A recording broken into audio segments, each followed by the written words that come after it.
Oke, Assalamualaikum. Kita lanjut kembali dengan masih di pendahuluan kimia medisinal.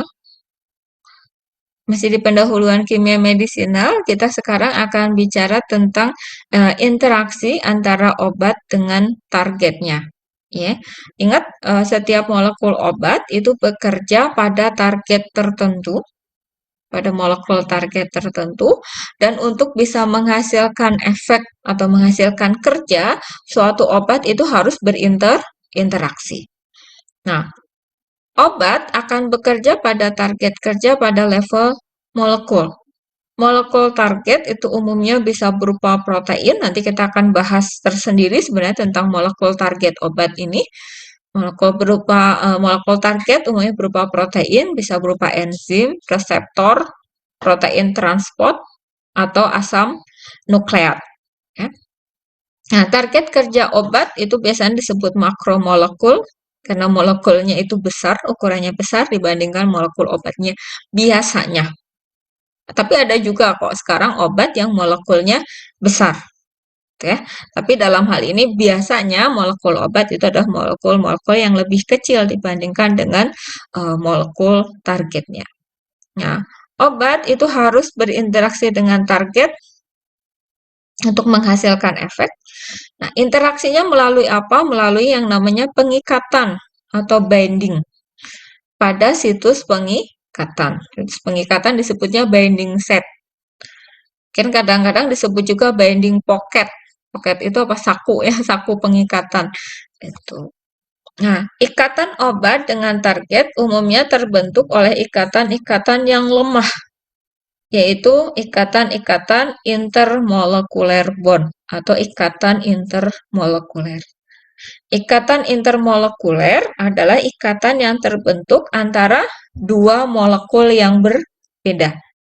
Dalam hal ini adalah molekul obat dan molekul target. Nih, contoh ikatan intermolekuler yang pertama itu ada ikatan ionik atau istilah lainnya adalah ikatan elektrostatik.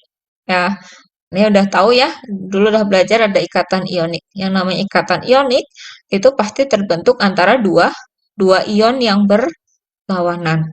Ada ion positif, ion negatif. Tapi dalam pembentukan obat, kalau misalkan Anda dulu belajar ikatan ionik, kan misalnya ikatan ionik antara Na plus dengan Cl- membentuk NaCl, gitu ya. H plus dengan Cl- membentuk HCl. Gitu ya. Itu adalah ion-ion yang sangat kuat. Gitu ya. Nah, kalau pada molekul obat dengan target, itu adalah ion-ionnya juga ion yang lemah gitu ya. Nah, ion yang lemah itu misalkan contohnya menghasilkan ion, misalnya ion negatif. Ion negatifnya pada molekul obat yang memiliki gugus asam karboksilat. Ini tadinya COOH.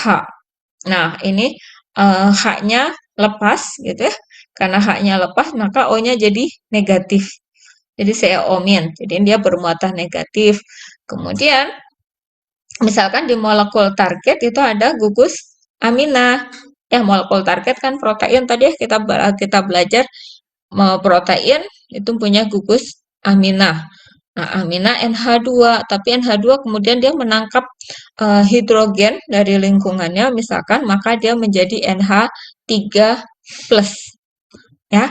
Nah, ketika ada molekul obat bermuatan negatif bertemu dengan molekul target yang bermuatan positif seperti ini, positif dan negatif akan mendekat.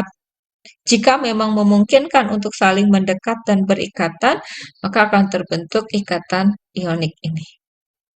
Ya, tapi ingat tadi ya, ikatan ioniknya itu tidak akan sekuat ikatan ionik seperti pada NaCl atau HCl. Ya. Atau misalkan seperti ini sebaliknya pada molekul obatnya ada aminanya jadi NH3+, kemudian pada molekul targetnya ada COO-. Ini bentuk ikatan yang pertama adalah ikatan ionik. Itu. Nah, ikatan ionik walaupun ikatan ionik di sini merupakan ikatan ionik yang lemah, tapi tetap saja bahwa ikatan ionik pada pada obat dengan target, ini merupakan bentuk interaksi yang paling kuat di antara bentuk interaksi yang lain ya. Interaksi yang lain apa? Kita coba lihat. Interaksi yang lain itu ada ikatan hidrogen. Ya. Ikatan hidrogen itu sebenarnya pada dasarnya sih hampir sama seperti pembentukan ikatan ionik sebenarnya, cuman dia jauh lebih lemah dan belum bisa dinyatakan sebagai ion. Bingung ya? Oke, sebenarnya prinsipnya sama-sama saja ya tadi dengan ikatan ionik. Nah, hanya ini ada spesifikasinya. Ikatan ion, ikatan hidrogen yang dinamakan ikatan hidrogen pasti melibatkan hidrogen ya. Nah, ikatan hidrogen itu terbentuk antara yang namanya HBD, bukan happy birthday ya, tapi hidrogen bond donor dengan hidrogen bond up akseptor. Ya, ingat setiap ikatan hidrogen itu terbentuk antara HBD dan HBA. Atau ini disebutnya kalau HBD itu donor ikatan hidrogen. Yang namanya donor ikatan hidrogen berarti dia yang punya H,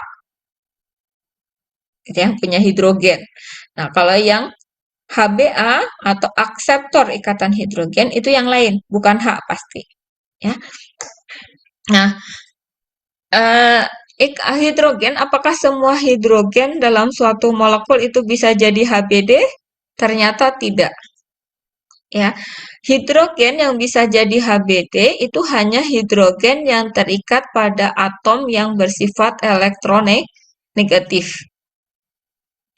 Elektron yang bersifat elektronegatif itu contohnya apa? O, N, P, S, gitu ya. Ini lambangnya elektronegatif, kemudian ini elektropositif. Nah, ketika H ini berikatan dengan atom yang elektronegatif, ya, elektronegatif di sini. Kalau elektronegatif itu disukai sama elektron, maka elektron yang digunakan untuk berikatan ini akan cenderung lebih dekat ke sini, ke X-nya. Nah, ketika elektronnya lebih mendekat ke X, maka H-nya jadi kesepian, kurang elektron. Ketika kurang elektron, maka dia jadi bersifat elektropositif. Nah, atom hidrogen yang bersifat elektropositif inilah yang bisa berperan sebagai HBD. HBD, maka HBD itu disebut juga istilahnya adalah atom H yang miskin elektron. Gitu. Nah, ketika ketemu dengan HBA, nah yang bisa jadi HBA itu siapa? Yang bisa jadi HBA itu adalah semua atom. Semua atom yang bersifat elektronegatif. Atom yang bersifat elektronegatif itu contohnya apa? O, N, P, S tadi sudah disebutkan. Nah, itu bisa jadi elektronegatif. Nah, ketika ada atom H yang bersifat elektropositif bertemu dengan atom yang elektronegatif, maka mereka kalau jaraknya memungkinkan ya, jadi kan jaraknya memungkinkan mereka bisa membentuk ikatan hidrogen. Itu, ya. Ini contohnya.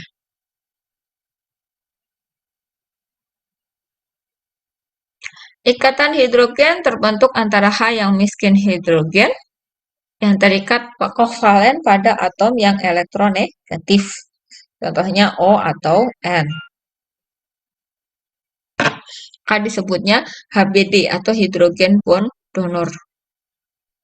Ya, dengan atom lain yang bersifat yang kaya elektron atau elektronegatif yang disebut HBA atau hidrogen bond acceptor. Beberapa gugus fungsi itu dapat berperan sebagai HBD maupun HBA. Ya, gugus fungsi misalnya OH, OH, NH, ini H-nya kan dia terikat pada atom O yang elektronegatif. Maka H-nya jadi elektropositif. Nah, H-nya bisa jadi HBD, O-nya sendiri karena di elektronegatif bisa jadi HBA. Tapi berikatannya bukan ikatan hidrogennya sama mereka sama O dan H ini, tapi dengan yang lain. Jadi kalau H-nya nanti kalau ini misalnya molekul obat ketemu dengan yang ada O-nya, O saja, yang HBA aja, maka yang akan berperan adalah H-nya. Kalau ketemu HBD-nya, maka yang berperan adalah O-nya. Nah, gugus fungsi yang memiliki yang dapat bersifat sebagai HBD maupun HBA ini disebut sebagai hidrogen bond flip-flop. Ya. Ikatan, nah ini saya sebutkan tadi, ikatan H pada dasarnya itu sama seperti interaksi elektrostatik, hanya dia jauh lebih lemah dibandingkan yang elektrostatik atau ionik tadi ya. Kekuatan ikatan hidrogen itu sangat bervariasi antara 16 sampai 60 kilojoule per mol dengan jarak 1,5 sampai 2,2 Armstrong. Ya, jarak itu mempengaruhi kekuatan ikatannya. Semakin dekat jaraknya, ikatannya semakin kuat. Oke. Kekuatan ikatan H tergantung kekuatan HBD dan HBA. Ya, jadi tadi jadi apakah ikatan hidrogennya ini kuat atau lemah selain ditentukan oleh jaraknya, jarak antara HBD dan HBA-nya juga jenis HBD dan HBA-nya, gitu ya. Karena nanti ada HBD yang lemah, ada HBD yang kuat. Nah, ini contohnya. Ini HBA yang kuat. RCOO. Nah, ini kan sebenarnya bisa jadi terionisasi gitu ya. Nah, ini makanya pada karboksilat ini kuat. Begitupun pada gugus fosfat. Kemudian ini yang menengah seperti ini gugusnya. Kemudian kalau ini adalah gugus HBA yang lemah. Itu. Oke. Ini HBA-nya. Bisa diperhatikan mana yang lemah, mana yang kuat. Nah, selain ada ikatan hidrogen, ada juga yang namanya interaksi van der Waals. Kekuatan interaksi van der Waals itu sangat lemah sebenarnya, sangat lemah ya. Tapi kalau lemahnya bareng-bareng, banyakkan ya kuat. Ya, jadi jangan menyepelekan kekuatan yang lemah. Kalau lemah dia sendiri, oke, mungkin lemah, tapi ketika banyak gitu ya, dan interaksi van der Waals itu sangat mungkin terbentuk dalam jumlah banyak gitu ya. Maka ini juga harus dipertimbangkan kekuatannya. Interaksi van der Waals itu sebenarnya adalah interaksi hidrofobik antara dua molekul yang berbeda. Hidrofob ketemu sama hidrofob, maka akan terjadi interaksi. Gitu ya. Nah, interaksinya antara interaksi ini namanya interaksi van der Waals. Hidrofob dengan hidrofob. Selain interaksi van der Waals, ada juga interaksi dipol-dipol. Ya, dipol-dipol itu juga sebenarnya pada prinsipnya hampir sama kayak interaksi elektrostatik gitu ya, tapi ini juga lebih lemah. Tuh. Nah, dipol-dipol artinya itu ada momen dipol yang terbentuk. Nah, momen dipol itu terbentuk antara atom yang elektropositif, misalkan ini C elektropositif dengan O yang elektronegatif. Maka elektron akan lebih mendekat ke O. Akibatnya C lebih elektropositif. Gitu. Nah, ini berarti ada momen dipol. Ketika ketemu sesuatu yang lain yang bersifat momen dipolnya berlawanan, maka mereka akan terjadi interaksi. Itu prinsipnya. Nah, kasih saya cukupkan sekian.